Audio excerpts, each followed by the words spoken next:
पक्षाच्या निवडणूक समितीची बैठक आहे आणि महायुतीचे जागा वाटप आता अंतिम निर्णय आहे, कधीपर्यंत जाहीर होण्याची अपेक्षा आहे काय? महायुतीच्या 80% जागाचा निर्णय हा झालाच आहे. 20% जागाचा निर्णय 1-2 दिवसामध्ये होईल. फार काही महायुतीमध्ये ताणतणाव नाही. आम्ही सर्वच पक्ष या ठिकाणी एकमतावर आलो आहे. मला वाटतं 1-2 दिवसामध्ये अंतिम आपलं सर्व फॉर्म्युला जाहीर होईल.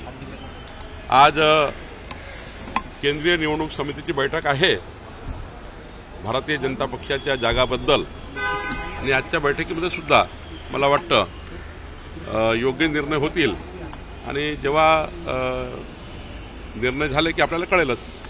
काय सूत्र राहू शकतो, कारण म्हणजे 1 अंकी जागा 2 अंकी जागा खूप कयास लावले जातात वेगवेगळे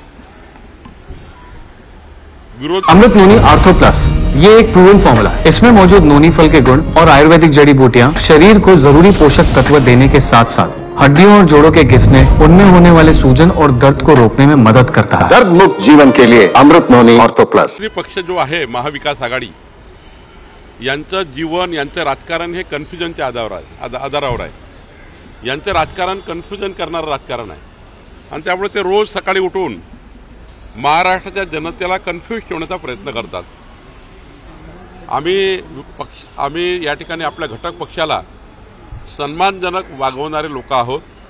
भारतीय जनता पक्षाचं आमचं केंद्रीय नेतृत्व आणि राज्याचे देवेंद्रजी फडणवीस आमचे नेते हे सुद्धा पक्ष जे आमच्यासोबत सहयोगी पक्ष आहे त्या सर्वांना सन्मानपूर्वक वागणूकच या ठिकाणी आमच्याकडून मिळत आहे आणि जागाही त्यांना सन्मानपूर्वक मिळेल असं मला वाटतं. आज महायुतीची बैठक, मग नंतर इलेक्शन कमिटीची तुमची पक्षांतर्गत त्याची बैठक. आज चित्र महाराष्ट्राबद्दलचं काही स्पष्ट होऊ शकेल का? काही नावं समोर येऊ शकतील का?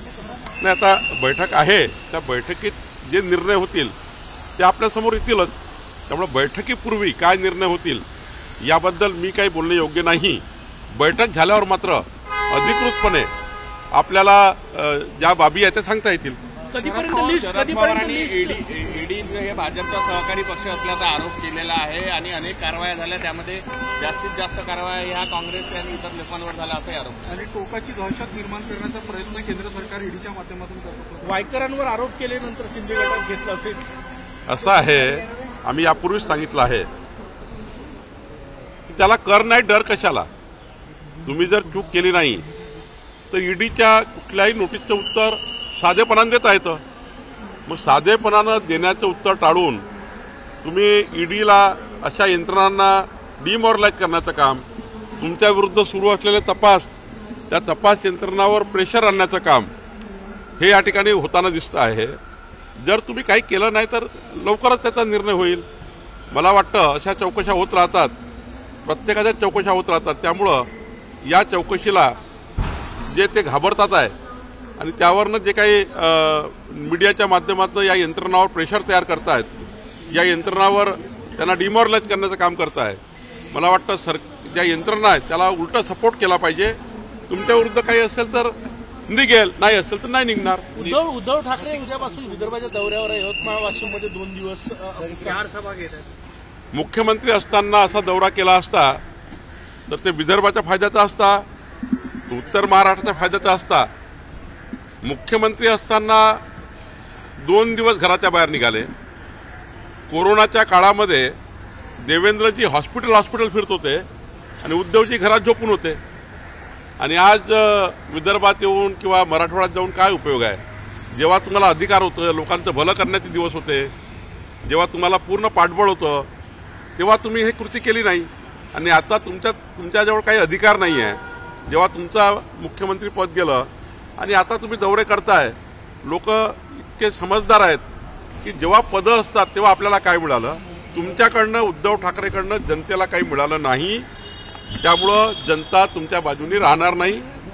या राज्याचं, देशाचं भलं करण्याचं काम, या देशाचा, राज्याचा विकास करण्याचं काम माननीय प्रधानमंत्री मोदीजींनी केलं आहे आणि पुढे मोदीजींनी विकसित भारताची गॅरंटी घेतली आहे. त्यामुळं जनताही मोदींच्या मागे उभी राहील. रवींद्र चव्हाण यांनी मनसे भाजप युतीचे संकेत दिले.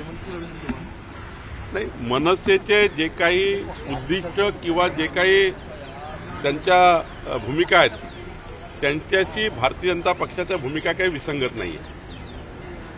आणि राजसाहेब ठाकरे हे आमचे मित्रही आहेत. त्यांचा स्वभावातही परखडपणा आहे. जे बोलास ते बोलतात, परखडपणे बोलतात. असे नेते कधी कुठल्याही युतीला असो किंवा मैत्रीला असो हे काही हार्मफुल नसतात. त्यामुळं त्यांचे समज जे आहे त्यांचा जो राज्याचा आणि सर्व एक त्यांच्या मनसेचा जो एक उद्दिष्ट आहे की राज्य कसं असावं किंवा पक्ष कसा असावा त्यांची भूमिका स्पष्ट आहे. त्यामुळे अशा भूमिकेच्या व्यक्तीसोबत एखाद्या वेळी आम्ही बसलोही. आज तर काही चर्चा नाही आहे. आज तर काही आमचं बोलणं झालं नाही आहे. आमचं जे बोलणं होतं ते मैत्रीपूर्ण बोलणं होतं. राजकारणाचं सोडून बोलणं होतं.